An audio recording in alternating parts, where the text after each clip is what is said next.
আমার হাতে জাদু আছে বলতে হবে। কেন জানো এ কথাটা কেন বললাম? দেখো তো, পাঁচফোড়ন বানিয়েছি, দেখো কালারটা। এটা যে কোম্পানির যে রেডিমেড বানানো যে গুঁড়া পাউডারটা পাঁচফোড়নের মশলা, কালারটাও এমন সুন্দর হয় না যেটা এই যে আমার হাতে হয়েছে। কারণ এটা হচ্ছে মানে এত এত সুন্দর হয়েছে, কি বলবো জানো না।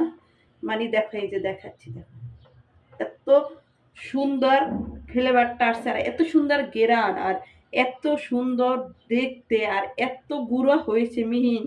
মানে আমি অনেকবারই আচার বানিয়েছি, বাট এরকম পাঁচফোড়ন আমি মানে পাঁচফোড়নটা ভেজে বা এরকম গুঁড়ো করে এরকম একটা ফ্লেভার বা এরকম দেখতে কালারের যে সৌন্দর্যটা, এটা আমি কখনোই পারিনি। এবারই আমি এই ফার্স্ট এরকম এত সুন্দর মানে পাঁচফোড়ন মশলাটা তৈরি করতে পেরেছি। এটা ওই যে পেরান কোম্পানির যে পাঁচফোড়ন মশলাটা, সেটাকেও হার মানাবে।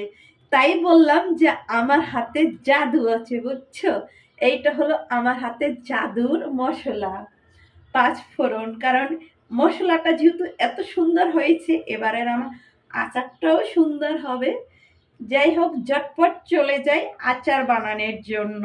তো আচারের আমার ফুল রেসিপিটা সেটা অন্য একটা ভিডিওতে থাকবে, সেটা লং বড় ভিডিওতে। এটা জাস্ট তোমাদেরকে আলাদা করে মানে আমার হাতে জাদু আছে পাঁচফোড়নের মশলাটা দেখিয়ে নিলাম, কেমন? আহ, আচারের ভিডিওটা তোমরা অবশ্যই সবাই দেখবে, বেশি বেশি লাইক কমেন্ট করবে, কেমন?